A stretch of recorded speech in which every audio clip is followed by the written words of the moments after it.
ان تبدیلیوں کی بنیاد موضوعات کی تھی، حیت کی نہیں، لیکن آگے چل کر یہ بھی احساس پیدا ہوا کہ جو نئے خیالات اس وقت کے شاعر پیش کرنا چاہتے ہیں ان کے لیے حیتیں بھی نہیں ہونی چاہیے۔ مغربی اثرات اس زمانے سے شروع ہوئے۔ محمد حسین آزاد نے بھی کچھ انگریزی نظموں کے ترجمے کیے ہیں۔ 19ویں صدی کے آخر تک تراجم کے نئے نئے نمونے سامنے آتے رہے، بلکہ بعض اوقات ایک نظم کا کئی شعراء نے ترجمہ کیا۔ انگریزی نظم میں سٹینزا کے انداز میں اردو نظم کی بھی ایک شکل بنانے کی کوشش کی جا رہی تھی۔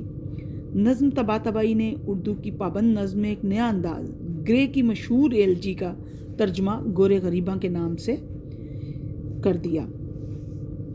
اس حوالے سے دیکھا جائے تو اردو کی پابند نظم میں ایک نیا انداز سامنے آتا ہے۔ اس ترتیب میں نظم لکھنا اب آسان ہو گیا۔ اس ترجمے کے اثرات 20ویں صدی کی نظم نگاری پر ہوئے اور نظم نگاری کا ایک نیا انداز سامنے آیا۔ اسی طرح مولانا عبدالحلیم شرر نے اپنے رسالے دلگداز میں شیکسپیئر کے کچھ ڈراموں کے ٹکڑے اردو میں ترجمہ کیے اور ان میں قافیے کو ختم کر دیا۔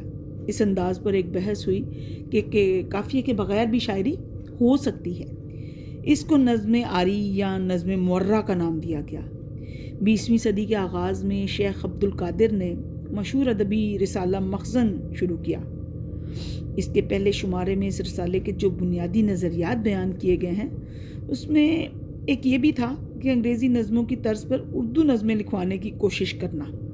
اس سلسلے میں علامہ اقبال کی مشہور نظم ہمالہ کو ایک نمونے کے طور پر پیش کیا جا سکتا ہے، اور بلکہ پیش کیا گیا، اور بانگ درا کی ابتدائی شاعری میں کئی نظموں کے ترجمے کیے گئے ہیں اور نظموں کے نیچے ترجمہ اور ماخوذ کا لفظ بھی استعمال کیا گیا۔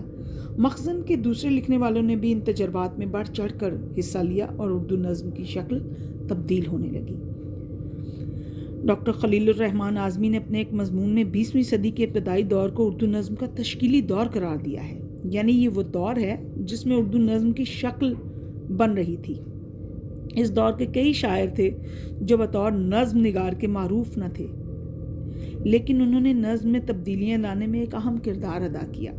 مثلاً حسرت موہانی نے بھی کچھ نظمیں لکھیں، اکبر الہ آبادی نے کچھ ترجمے کیے، مولانا اسماعیل میرٹھی نے بچوں کی نظموں کے ساتھ بے قافیہ نظم لکھنے کا تجربہ کیا۔ اسی طرح عبد الرحمن بجنوری جو بطور نقاد جانے جاتے ہیں، انہوں نے بھی جدید حیت کے تجربے کیے۔